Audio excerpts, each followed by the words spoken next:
Naval oiling यानी कि belly button के अंदर अगर आप ऑयल डालेंगे तो इसका फ़ायदा होगा।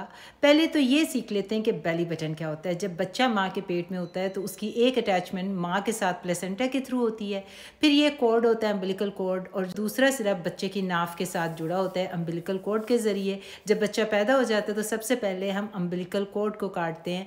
बाप को कहते हैं कि या तो आप काट लो या एज ए डॉक्टर हम खुद काटते हैं, और फिर बच्चा माँ को हैंड ओवर कर लेते हैं। जो थोड़ा सा पीस पीछे बच्चा रह जाता है अम्बिलिकल कॉर्ड का, वो आहिस्ता आहिस्ता झड़ जाता है और पीछे बेली बटन बन जाता है। आपको पता है कि मैं एक मिनिमली इन्वेजिव पेल्विक सर्जन हूँ, जिसका ये मतलब हुआ कि मैं काटने या चीरने की बजाय बेली बटन जो होता है ना उसको यूज़ करती हूँ। बेली बटन से एक मेटल पीस ट्रोकार होता है, उसको अंदर एंटर करते हैं, फिर उसके ज़रिए मैं पूरा एब्डोमिनल सर्वे करती हूँ, देखती हूँ कि यहाँ पे क्या बीमारी है, कोई सिस्ट है, फाइब्रॉइड है, हिस्टेरेक्टमी करनी है, जो भी करना है, एंडोमेट्रोसिस है।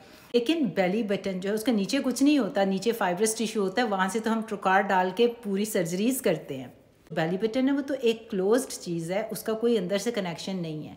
अब अगर आप इसके अंदर ऑयल डालेंगे तो आपको सूदिंग इफेक्ट हो सकता है, या जो स्किन के ऊपर आपको कामिंग हीटिंग इफेक्ट हो रहा है उसका फ़ायदा हो सकता है। इसके पीछे कोई साइंटिफिक रिसर्च नहीं है कि अंदर जाएगा कोई कनेक्शन है, कोई बेली बटन खुला हुआ है और अंदर तक जाके कोई डिटॉक्सिफिकेशन हो रही है।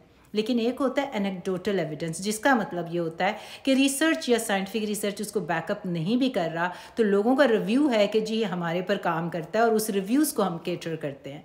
अगर होम्योपैथी, ऑस्टियोपैथी, नेचुरोपैथी में ये चीज़ें काम करती हैं और वो सेफ़ हैं तो आप उसको कर सकते हैं। लेकिन बेली बटन के अंदर अगर बहुत देर तक मॉइस्चर रहे तो इन्फेक्शन हो सकता है। इसकी वजह से अगर आप बेली बटन की ऑयलिंग कर रहे हैं तो उसको वहाँ पे 20-30 मिनट आपने जितना भी ऑयल रखना है, मसाज करना है, वो कर लिया। उसके बाद मेक श्योर करें कि वो एरिया टोटली ड्राई हो ताकि वहाँ पे इन्फेक्शन ना हो जाए।